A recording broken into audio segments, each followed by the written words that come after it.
say you'll catch me.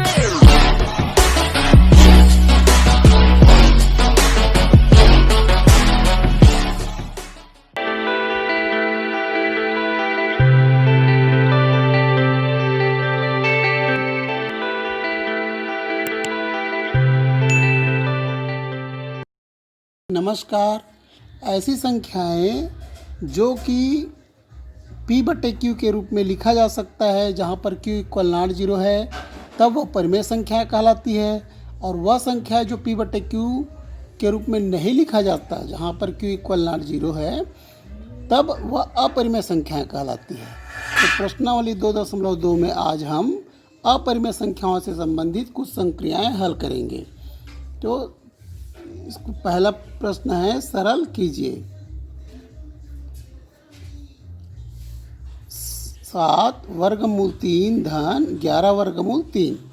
तो इसका हल कैसे करेंगे? वर्गमूल 3 को कॉमन ले लेंगे, तो यहाँ पर बचेगा 7 धन 11। अब 7 और 11 को जोड़ दीजिए, तो कितना आ गया? 18 वर्गमूल 3। इस प्रकार से हम अपरिमेय संख्याओं का योग कर सकते हैं और इसको कॉमन निकाल के इसका हल ज्ञात करते हैं।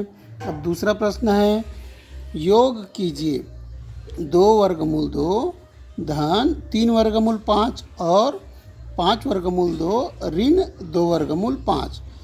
तो इसको योग करने के लिए दो विधियां हैं, एक तो क्षैतिज विधि, दूसरा स्तंभ विधि।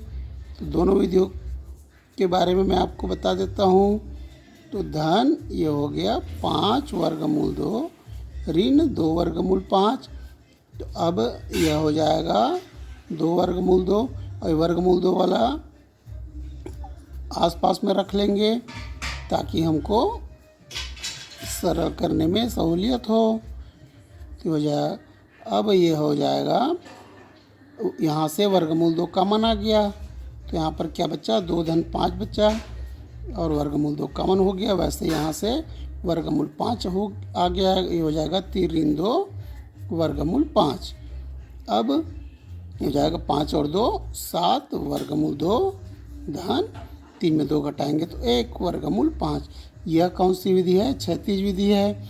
स्तंभ विधि से भी हल कर सकते हैं इसको हम। जैसे यहाँ पर है 2 वर्गमूल 2 धन 3 वर्गमूल 5। अब ये हो जाएगा 5 वर्गमूल 2 ऋण 2 वर्गमूल 5। अब दोनों में वर्गमूल 2 और वर्गमूल 5 वाला संख्या है, तो यह वर्गमूल 2 कॉमन हो जाएगा, और 5 और 2 कितना हो गया? 7। और यहाँ पर धन ऋण है तो घट जाएगा, तो 3 में 2 घटाएंगे 1 बचेगा, धन ये हो जाएगा वर्गमूल 5। इस प्रकार से क्षैतिज से अथवा स्तंभ से आप योग कर सकते हैं। इसी प्रकार आप घटाना भी कर सकते हैं। अब तीसरा प्रश्न है, सरल कीजिए 2 धन वर्गमूल 3 2 ऋण कोष्टक में वर्गमूल 3।